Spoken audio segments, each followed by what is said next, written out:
Hi everyone, welcome back to Vintuba TV. I'm your host ChrisO, and this is the Festivus edition of Vintuba TV. And for all of you who may not be familiar with Festivus, I've provided a link down below here for you to check out and inform yourself what Festivus is. For those of you who do know that one of the part of the Festivus traditions is the annual airing of grievances, followed by the feats of strength. So I have made myself a little airing of grievances about the wine industry list, and I'd like to go over it with you now. This is the top 10 airing of grievances for the wine industry, counting down from 10 to 1. That's right, from 10 to 1. So number 10, my biggest grievance about the wine industry this year has been the lack of inventory of wines online. And what I mean here is retailers and small wine shops, grocery stores, Costco, big retailers, whatever, that you can't find an accurate inventory, current inventory of wines online. So that's Festivus airing of grievances number 10. Are you ready for number 9? Number 9 on the airing of grievances top 10 list for Festivus is people who drink the same damn wine all the time. And you know who you are out there. You're drinking the cab, and you're ordering the cab every time, and you're not trying the Chardonnay, and you're not trying some offbeat varietal from Italy. You're just going for that same damn Cabernet every single time, no matter what you're having. Fish, ice cream, beef, sitting out on the back patio. Drink outside the box, people. So number 9, ooh, that's a big beef.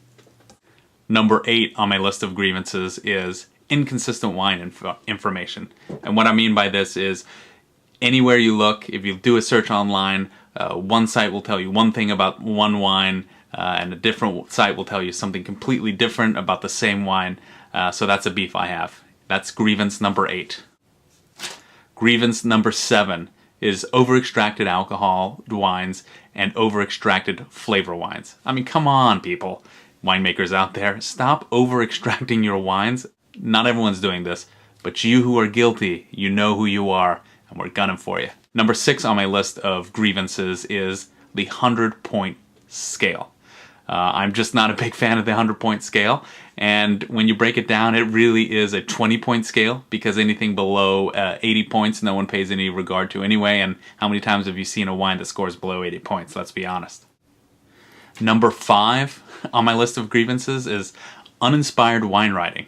And again, there's been an explosion of bloggers out there and wine writers and people wanting to write about wine and are very passionate about it, or maybe not passionate about it because their writing is pretty uninspired.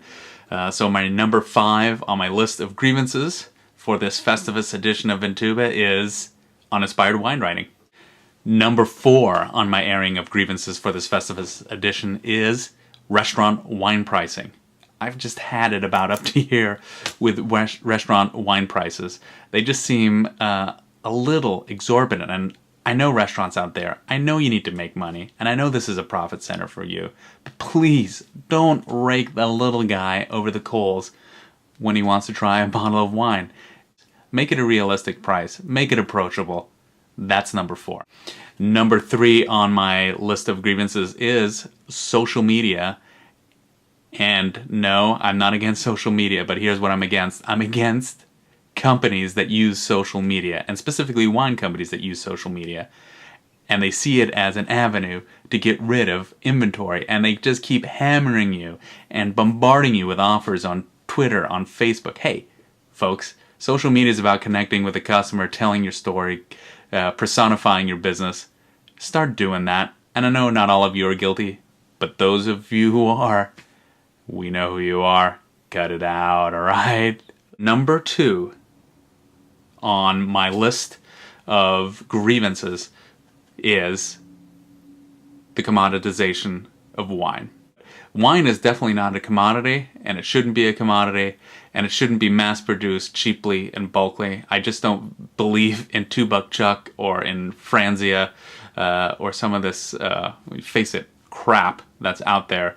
That is cheap, it's not great, and it's not produced in an honest and ethical way. Number 1, we've reached it. You survived the first 9 airing of grievances, so here we are. Number 1 is the 3-tier system in the United States of wine distribution. Come on, face it. It's outdated, it's old, and it's a big old pain in the butt.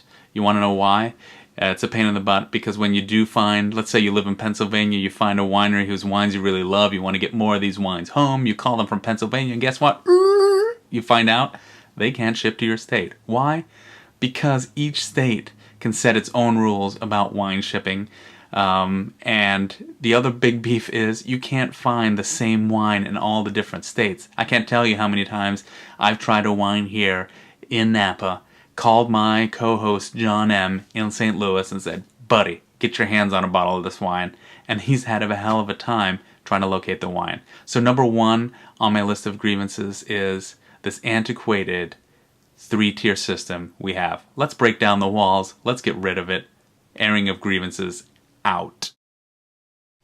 Okay, now we're on to the Feats of Strength. A very important part of this Festivus tradition is the Feats of Strength. Hey, if you still don't know what the Festivus tradition is all about, or holiday is all about, remember, check out that link down below. And no, I'm not pointing at my crotch, so don't think dirty thoughts. But anyway, check out the link and you'll find out what the Feats of Strength are. Quick synopsis. The Feats of Strength this time isn't about the host being wrestled to the ground to accomplish the Feats of Strength, because let's face it, that would require you to come into my house, wrestle me to the ground, and come on, that'd be kind of awkward. Of course, unless you're a 5'9", beautiful blonde college student with great physique, then maybe I'd be open to it and we could discuss that maybe a little bit later. But here's my challenge for your Feats of Strength, and see if you can accomplish this, and that is for the next 6 weeks.